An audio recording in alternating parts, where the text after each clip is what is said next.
आम का कोई पेड़ हो, उस आम के पेड़ पर तोता भी बैठा, कौवा भी बैठा, गिद्ध भी बैठा, चील भी बैठी, बगुला भी बैठा, सब पक्षी हैं।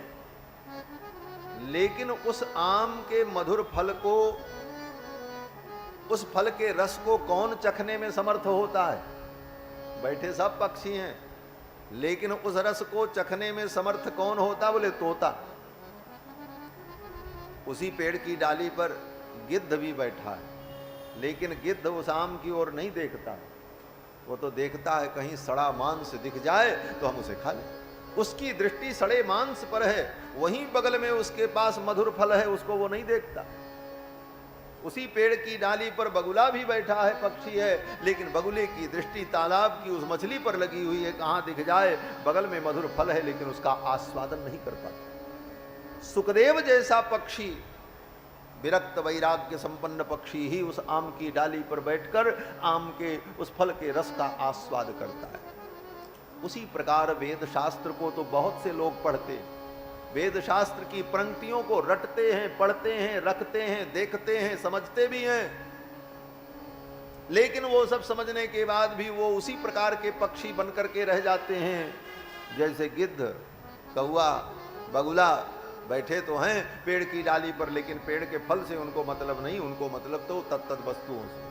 उसी प्रकार वेद रूपी शास्त्र रूपी वृक्ष पर बैठकर संसार के नश्वर फल को चाहने वाले लोग ये अनुष्ठान कर लें, ये यज्ञ कर लें, इसका ये फल हमको प्राप्त हो जाए, उन्हीं फलों के पीछे, तुच्छ फलों के पीछे भागते रहते हैं। वेदों का जो परम फल भगवत रस है, भगवत भक्ति है, उधर उनकी दृष्टि नहीं जाती, उधर दृष्टि सुखदेव की जाती है। और सुखदेव जैसे महापुरुष का समागम जिसे मिल जाए उसे भी वो रस सहज प्राप्त हो जाता है। तो बंधुओं, सनकादिकों ने कहा कि ये भागवत में जो रस है वो वेद से ही आया है, लेकिन जो रस भागवत में है वो वेद में नहीं आता। तब नारद जी को विश्वास हुआ, नारद जी ने कहा तब तो आप ये कथा सुनाओ, ये सत्कर्म हो, भक्ति ज्ञान वैराग्य ठीक हो जाए। सनकादिकों ने कहा ठीक है। बोले कहाँ कथा होगी? बोले चलो हरिद्वार में। बद्री नारायण से उतर करके हरिद्वार आए। गंगा द्वार समीपे तु तटमानंद नामकम, गंगा द्वार में आए। हरिद्वार का एक नाम है गंगा द्वार। वेदव्यास जी यहां पर हरिद्वार का एक नया नाम बता रहे हैं, गंगा द्वार समीपे तु। गंगा द्वार क्यों? हमारे पूज्य आचार्य चरण कहा करते थे कि वेदव्यास जी ने झगड़ा मिटा दिया। बोले क्या झगड़ा? बोले शंकर जी के भक्त कह रहे थे इसका नाम हरद्वार है। क्यों? बोले हर माने भगवान शंकर, और शंकर जी के यहाँ केदारनाथ जाने का ये द्वार है, इसलिए इसका नाम हरद्वार, क्योंकि हर माने भगवान शंकर, हर हर महादेव, हरद्वार। भगवान के भक्तों ने, नारायण के भक्तों ने कहा नहीं नहीं इसका नाम हरिद्वार है। क्यों? बोले ये हरि का द्वार है, यहां से बद्री नारायण जाया जाता है। बद्री नारायण भगवान हरि, दोनों की लड़ाई। कोई कहे हरद्वार, कोई कहे हरिद्वार। वेदव्यास जी ने कहा न हरिद्वार न हरद्वार, गंगा द्वार, एक नया नाम दे दिया, गंगा द्वार समीपे तु तटमानंद नामकम। क्यों गंगा द्वार कहा? बोले गंगा का संबंध दोनों से, गंगा नारायण के चरणों से निकलती है और शिव के मस्तक पर विराजमान होती है, इसलिए गंगा द्वार कहने पर न नारायण भक्तों को आपत्ति होगी न शिव भक्तों को कोई आपत्ति, क्योंकि दोनों का संबंध गंगा से। गंगा द्वार समीपे तु तटमानंद नामकम, गंगा के तट पर कथा। आए सनकादिक आए, नारद जी आए, गंगा के तट पर कथा का आयोजन हुआ हरिद्वार में, गंगा द्वार। अब गंगा के तट पर दूसरी गंगा प्रवाहित होने जा रही है। कौन सी गंगा? बोले कथा गंगा। फिर वही बात कहेंगे, जो गंगा पहले से प्रवाहित हो रही है वो तो भगवान के चरणों से प्रकट है, लेकिन अब दूसरी जो कथा गंगा प्रवाहित होने जा रही है गंगा के तट पर, ये कौन सी गंगा है? बोले ये भगवान के मुख से प्रवाहित होने वाली, क्योंकि इसके वक्ता भगवान है, वक्ता भगवान है। भगवता प्रोक्तम भागवतम, एक गंगा भगवान के चरणों से निकली, एक गंगा भगवान के मुख से निकली। एक भागीरथी गंगा है और एक कथा गंगा है। पूछे रघुपति कथा प्रसंगा, सकल लोक जग पावनी गंगा। ये भी गंगा है। और दोनों गंगा में स्नान कैसे करना है? बोले अलग अलग स्नान करना है। भागीरथी गंगा में तन को स्नान कराओ और भगवान की कथा गंगा को, कथा गंगा में अपने मन को स्नान कराओ। मन को इसमें स्नान कराना, इसमें तन नहीं नहाता है।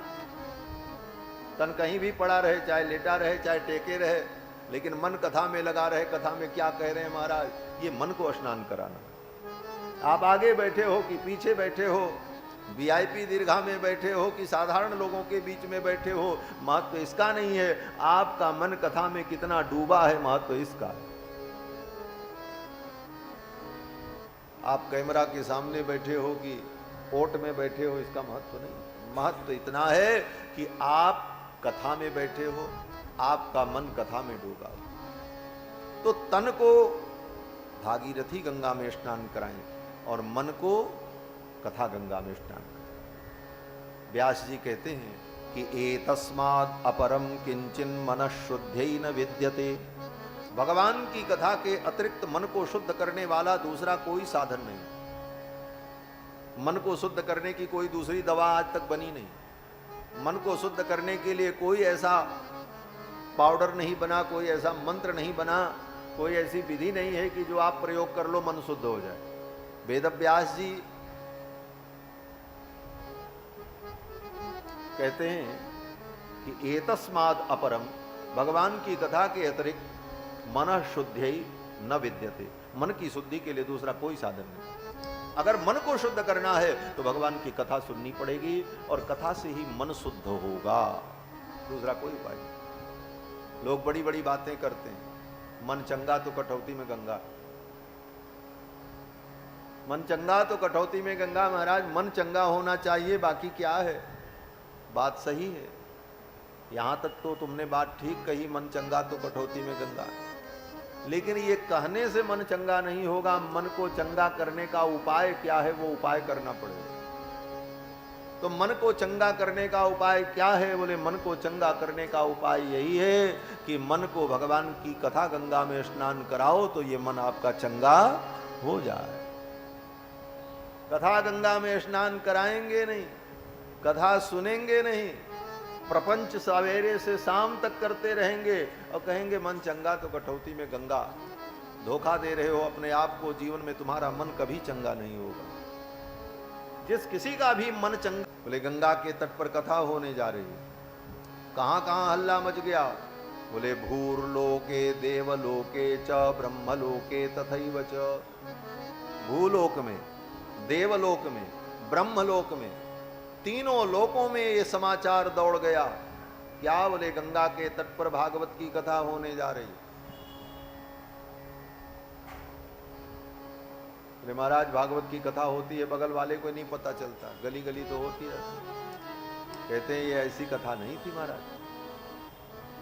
क्यों चर्चा का विषय बनी ये कथा? बोले इस कथा को सुनाने वाले कौन हैं? बोले भगवत रूप सनकादिक हैं।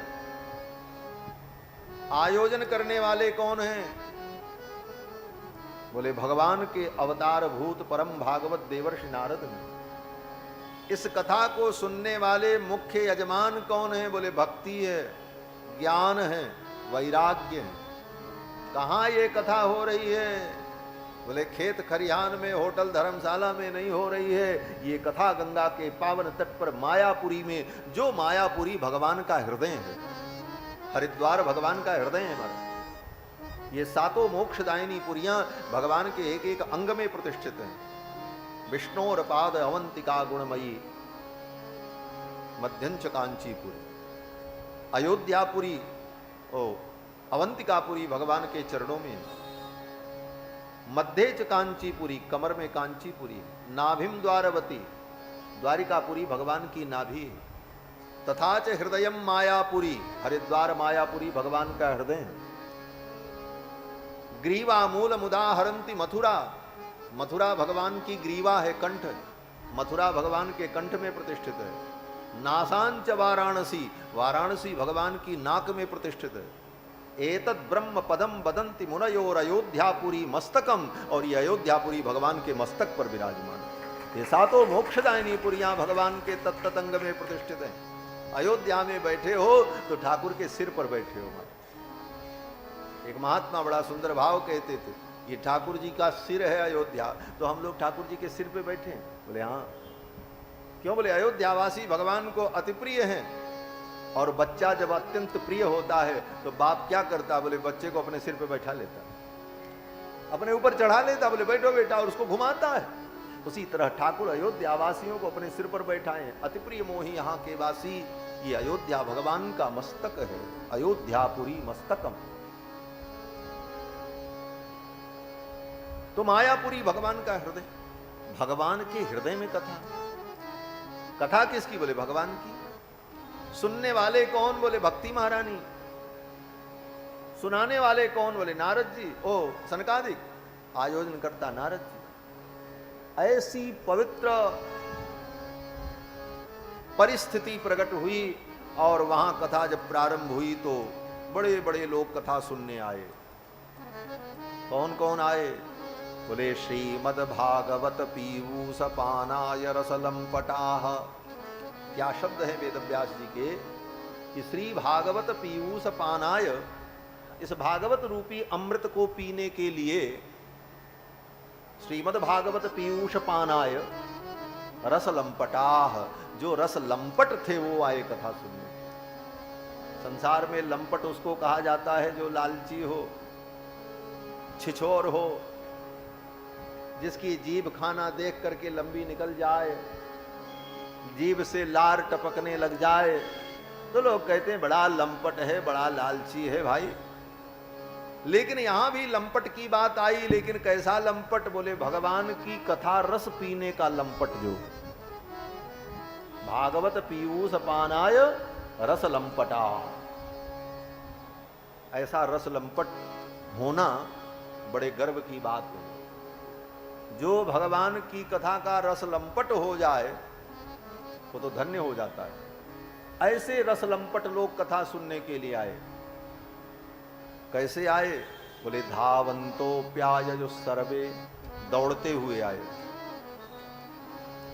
दौड़ते हुए क्यों आ रहे हैं? बोले कहीं विलंब हो गया तो कहीं कथा छूट न जाए। हमारे आप जैसे आलसी श्रोता नहीं थे। आलसी श्रोता क्या के लिए? सर्वकाल कभी भी सुनो। दिनानाम नियमो नास्ति सर्वदा श्रवणम मतम, ये सर्वदा श्रवणी है। क्यों? बोले भगवान की कथा के लिए मुहूर्त और दिन का नियम इसलिए नहीं है कि अगर दिन आपई का डोला उठ गया तब तो सुनते ही रह जाओगे। इसलिए कहा, गोस्वामी जी महाराज कहते हैं कि राम की शरण जाय सायित सुदिन नहेरिये। भगवान की शरण में जाने के लिए, भगवान की भक्ति करने के लिए सायित और सुदिन देखने की जरूरत नहीं है। राम की शरण जाय सायित सुदिन नहेरिये। क्यों? बोले सायित सुदिन देखने लगोगे तो कहीं तुम्हारी ही सायित ना आ जाए, विदा हो जाओ तो पता लगा रह जाए, कुछ नहीं कर पाए। इस बात को ब्राह्मण पंडित आचार्य लोग रोज पूजन में बोलते हैं कि भगवान की शरण में जिस दिन तुम जाओगे, उनकी भक्ति करोगे, उनके चरणों में प्रणाम करोगे, वही सुंदर दिन होगा, वही सुंदर मुहूर्त होगा, वही सुंदर काल होगा। उससे बढ़िया कोई मुहूर्त ही नहीं। तदेव लग्नम सुदिनम तदेव तारा बलम चंद्र बलम तदेव विद्या बलम दैव बलम तदेव लक्ष्मी पते तेंग्र युगम स्मरामि।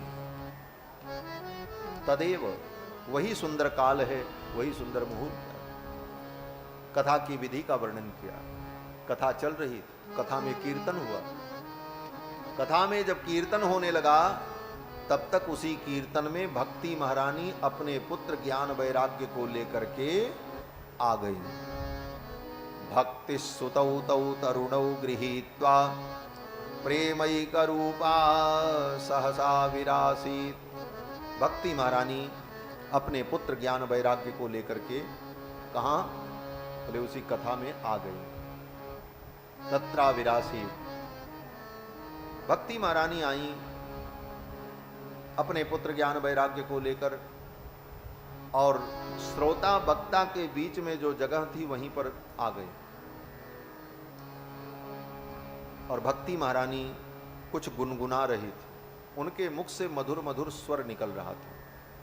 क्या गुनगुना रही थी? बोले भक्ति महारानी भगवान का नामोच्चारण कर रही थी।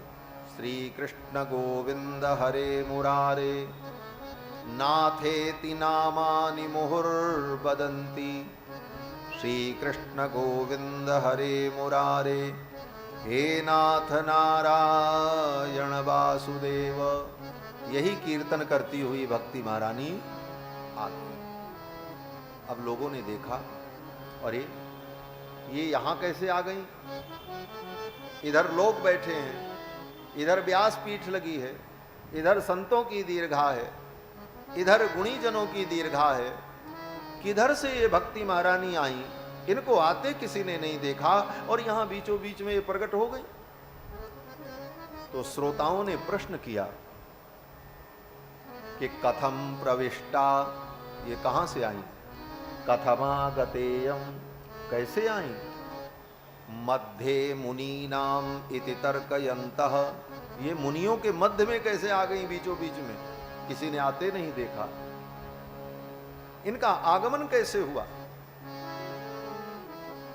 तो उन श्रोताओं के इस प्रश्न को सुनकर के सनकादिकों ने उत्तर दिया। वही उत्तर हमारे आपके लिए भी पर्याप्त है। वो उत्तर ये है कि सनकादिकों ने कहा, हे मुनियों, ये भक्ति महारानी कहीं से नहीं आई। आई होती तो इनको लोग आते देखते। बोले तो ये कहां से प्रकट हो गई? तो सनकादिकों ने कहा कि कथार्थतो निष्पतिता धुनेयम, अर्थात कथार्थतो, इस कथा के अंदर से ही इनका प्रादुर्भाव हुआ है। कथा के अर्थ से ही ये प्रकट हुई है। कथार्थतो निष्पतिता अधुना इयम, अभी अभी इनका प्रादुर्भाव हुआ है कथा के अंदर से। लोगों ने कहा, अच्छा, कितना सुंदर संकेत है कि भक्ति कथा के अंदर से ही प्रकट होती है, और अकेले नहीं, अपने पुत्र ज्ञान वैराग्य को लेकर के प्रकट होती है। आपको भक्ति चाहिए, कहीं जाने की जरूरत नहीं। कहां भक्ति मिलेगी? बोले कथा में आओ, इसी कथा में भक्ति प्रकट हो जाएगी। कथा से ही भक्ति का प्रादुर्भाव होता है। दूसरी बात, भक्ति को आते किसी ने नहीं देखा। आप कथा सुनते रहोगे, आपके जीवन में कब भक्ति आ जाएगी आपको भी पता नहीं चलेगा। जैसे भक्ति आई, किसी ने आते देखा ही नहीं, पता ही नहीं चला किधर से आई, कैसे आई, आ गई। जब आ गई तब अनुभव हुआ। उसी प्रकार भगवान की कथा सुनते सुनते हृदय में भक्ति आ जाती है। व्यक्ति को स्वयं पता नहीं चलता कि मेरे जीवन में भक्ति का आगमन कब हो गया। यही कथा का परम फल है। भक्ति महारानी आई तो भक्ति महारानी ने कहा, महाराज अब ये बताओ मैं कहाँ बैठूं? मेरे बैठने के लिए आपके यहाँ कोई जगह नहीं, बहुत भीड़ है, सब लोग बैठे हुए, कहीं कोई जगह खाली नहीं। कोई जगह बताओ मैं बैठ जाऊं आराम से, फिर आपकी कथा सुनूं। तो सनकादिकों ने कहा कि ये कथा सुनने वाले जितने श्रोता हैं, इनके मन में जाकर के बैठ जाओ। सनकादिकों ने कहा कि निरंतरम वैष्णव मानसानी, इन वैष्णव भक्तों के मन में जाकर के आप बैठ जाओ, इनके चित्त में बैठ जाओ और सदा के लिए बैठ जाओ। निरंतरम वैष्णव मानसानी। सनकादिकों के कहने पर भक्ति महारानी अपने पुत्र ज्ञान वैराग्य को लेकर उन श्रोताओं के हृदय में जाकर के सदा के लिए बैठ गईं। यही भागवत सुनने का फल है। भागवत सुनो, भक्ति महारानी आएंगी। कहां से आई, किधर से आई, आप देख भी नहीं पाओगे, जान भी नहीं पाओगे। और फिर वो भक्ति महारानी अपने पुत्र ज्ञान वैराग्य को लेकर आपके हृदय में जाकर के बैठ जाएंगी। आपके जीवन में भक्ति का आगमन हो जाएगा। यही भागवत सुनने का फल है। ज्ञान वैराग्य आपके स्वस्थ हो जाएंगे, ठीक हो जाएंगे, भक्ति प्रसन्न हो जाएंगी। आगे वर्णन है कि सनकादिकों ने धुंधकारी का उपाख्यान सुनाया। धुंधकारी जैसा प्रेत भागवत की कथा सुनकर के प्रेत योनि से मुक्त हो गया। और गंगा के तट पर ये जो कथा हो रही थी, उस कथा में अंत में जब संकीर्तन हुआ, सभी भक्त लोग मिलकर के संकीर्तन करने लगे, तो संकीर्तन में ब्रह्मा जी आए, भगवान शंकर आ गए, सुखदेव जी आ गए, भगवान के परम भक्त प्रहलाद आए, उद्धव जी आए, देवराज इंद्र आए, और सब ने मिल करके कीर्तन किया गंगा के तट पर।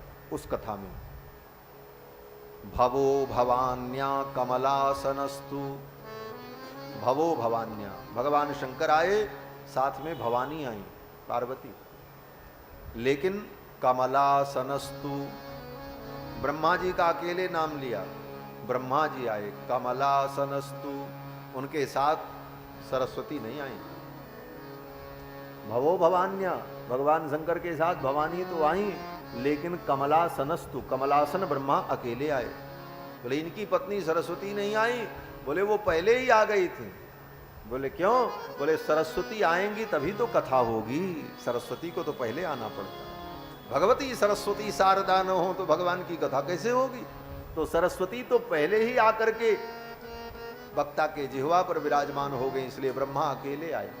भवो भवान्या कमलासनस्तु तत्रागमत कीर्तन दर्शनाय, उस कीर्तन का दर्शन करने के लिए सब लोग आए। और कौन आए? बोले प्रहलादस्तालधारी, प्रहलाद जी आए, और प्रहलाद जी करताल बजाने लगे। चोद्धव कांस्यधारी, उद्धव जी मजीरा बजाने लगे। वीणाधारी सुरर्षि, देवर्षि नारद अपनी वीणा को बजाने लगे। स्वर कुशल तया राग करता अर्जुनो भूत, अर्जुन जो भगवान के परम भक्त हैं वो आलाप लेने लगे। भगवान नाम संकीर्तन में विविध रागों में भगवान का नाम संकीर्तन करने लगे। स्वर्ग से देवराज इंद्र आ गए। इंद्र भी खाली हाथ नहीं आए, अपना मृदंग लेकर के आए। इंद्रो वादीन मृदंगम, देवराज इंद्र अपना मृदंग बजाने लगे। इंद्रो वादीन मृदंगम जय जय सुकरा कीर्तने ते कुमारा, कीर्तन होने लगा।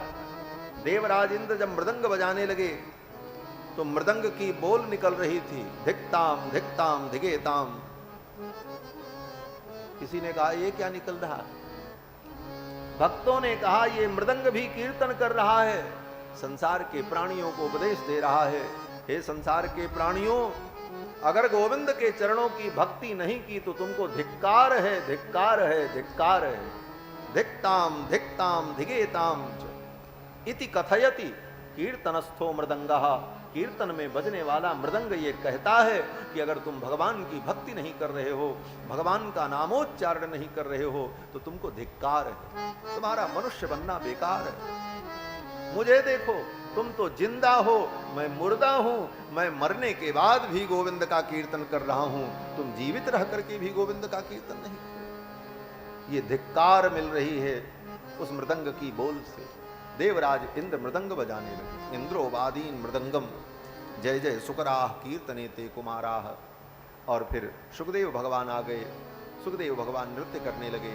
फिर उसी कीर्तन में भगवान भी आ गए। भगवान जब प्रकट हुए तो सभी भक्तों ने उनके चरणों में प्रणाम किया। भगवान ने कहा तुम्हारे इस अनुष्ठान से, तुम्हारी इस भक्ति से हम प्रसन्न हैं, वरदान मांगो, क्या चाहिए? तो सभी भक्तों ने क्या मांगा?